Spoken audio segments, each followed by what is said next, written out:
Bom dia, boa tarde, boa noite.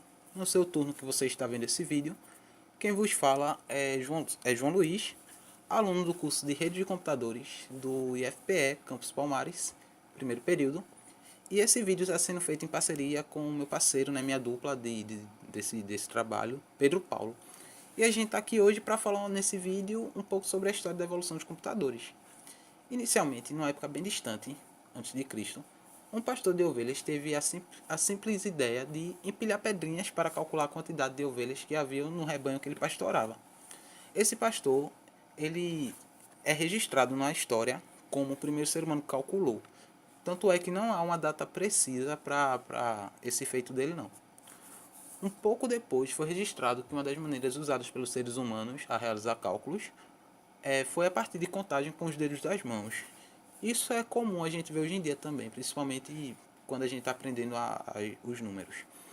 Na China, mais precisamente no ano 2500 a.C., houve a criação do ábaco. E o que danado é um ábaco? É um instrumento de contagem feito com uma tábua de argila. Há mais ou menos 4.000 anos atrás, lá na Mesopotâmia, foram desenvolvidos sulcos na areia. Sulcos, para quem não sabe, são as depressões assim na areia, tá? Onde eram colocados sementes secas e contava-se de 1 até 10. Após esse suco chegar à quantidade limite, que no caso era 10, o suco que encheu era esvaziado e a operação se repetia. Agora, né, já na modernidade, mas não tão na atualidade assim, o matemático, isso foi no século XVI. O matemático John Napier criou os bastões de Napier, com o intuito de multiplicar números iguais. Algo que a gente chama hoje de logaritmo, né? Que inclui potenciação e exponenciação também.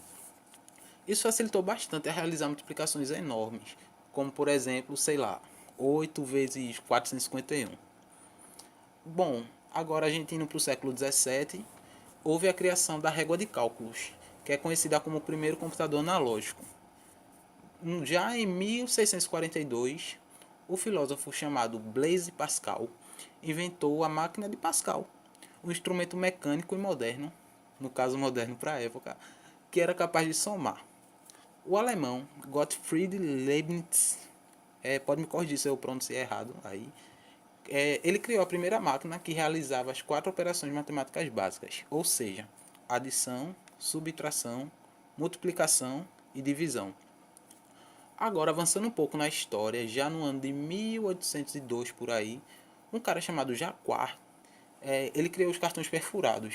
Isso foi bastante importante porque esses cartões perfurados eles serviam como uma entrada de dados, algo que hoje na computação é essencial você fornecer entrada para um computador.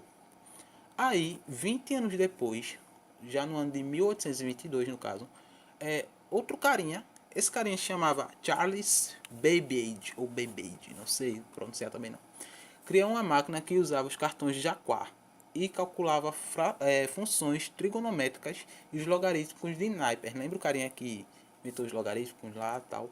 Esse dispositivo chamava-se máquina diferencial. Aí, já em 1834, o carinha da máquina diferencial, que é Babbage, né? Ele criou a máquina analítica, que é considerada como precursora dos computadores digitais de hoje. Ah, e Babbage ele é considerado pioneiro dos computadores.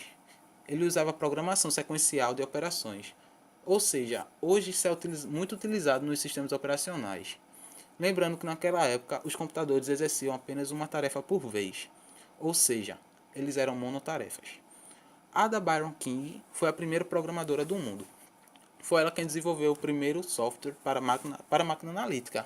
Tá vendo até aí as mulheres estão na frente da gente, né? Nós homens. Beleza. No entanto, infelizmente Babbage nunca conseguiu construir sua máquina analítica, pois a tecnologia da época não era capaz de prestar a precisão que as máquinas precisavam, né? Necessitavam e ele também não tinha dinheiro para financiar não. E pouca gente acreditava que essa máquina ia dar certo, porque era algo meio que irreal para a época entender esse computador, né? Só que 150 anos depois, olha o tempo. Isso foi em 1991. O Museu de Ciências de Londres desenvolveu um projeto utilizando os mesmos planos de Babbage e deu certo.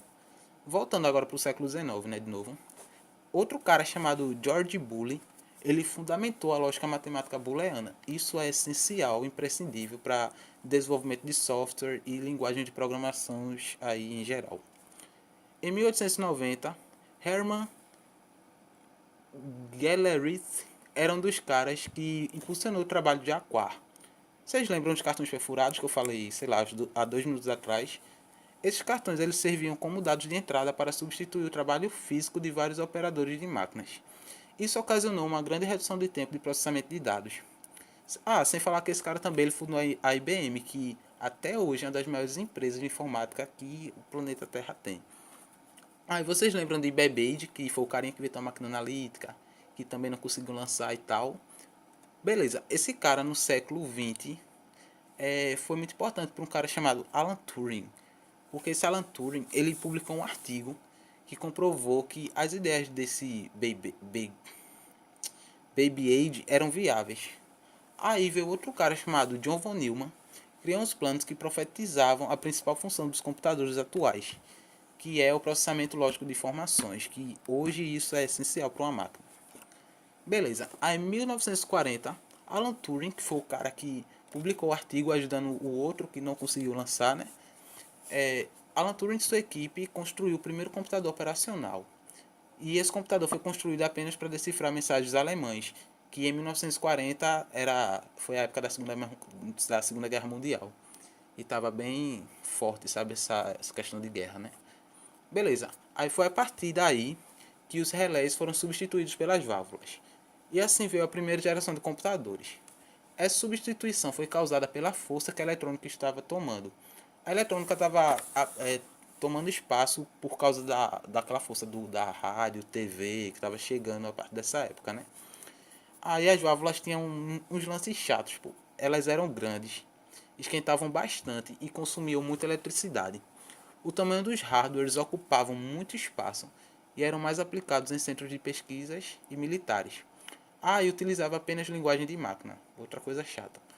O primeiro computador eletrônico foi criado em 1946 e chamava-se Electronic Numerical Integrator and Computer, ou simplesmente ENIAC, que eu prefiro chamar assim. No ano seguinte, um grupo de Stanford inventou o transistor, e o prêmio Nobel de 1956, 10 anos depois, esse grupo ganhou por causa da invenção dos transistors, que foi uma inovação assim, para a época, bem massa. E esses transistores eles foram bastante importantes para a próxima geração de computadores, já que eles não consumiam tanta eletricidade assim, como as válvulas, tinham uma vida útil maior e eram menores. Aí vem a década de 60, que dá início à segunda geração de computadores, que já é aí onde se começa a usar esses transistores, que é bem mais prático, digamos assim, e ocupa menos espaço, né? Beleza, aí vem a terceira geração, que começa ali em 64, 65 por ali, e utiliza LSIs. Eles são mais conhecidos hoje em dia por nós como chips, né? E eles são compostos por pastilhas de silício. Essa geração ela é caracterizada pela multiprogramação, as operações são feitas em nanosegundos e a memória é feita de semicondutores e discos magnéticos. Vê que massa! A quarta geração é caracterizada pelos microprocessadores e microcomputadores. A gente meio que está nessa geração aí, a gente está no meio termo entre a quarta geração e a quinta atualmente, né? E a quinta geração, e atual no caso, ela é caracterizada pela inteligência artificial. E a IoT, o que é IoT?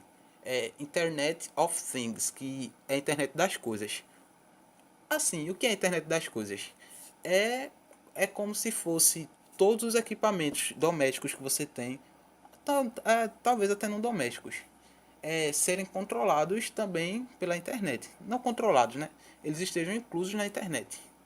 É tipo meio que inclusão dos equipamentos na, na, na internet, na vida de todos. Imagina tu chegar em casa e tu do lado de fora tu saber o que tem na tua geladeira, sendo que tu não mora nessa casa. Tu tem acesso, sei lá, pelo celular e tal. Isso é a internet das coisas, entendeu? E isso vai evoluindo cada vez mais. E minha visão de futuro em relação às gerações de internet é que da IoT para frente é inimaginável. Beleza, pessoal? É isso. Acabou. Obrigado pela paciência e valeu.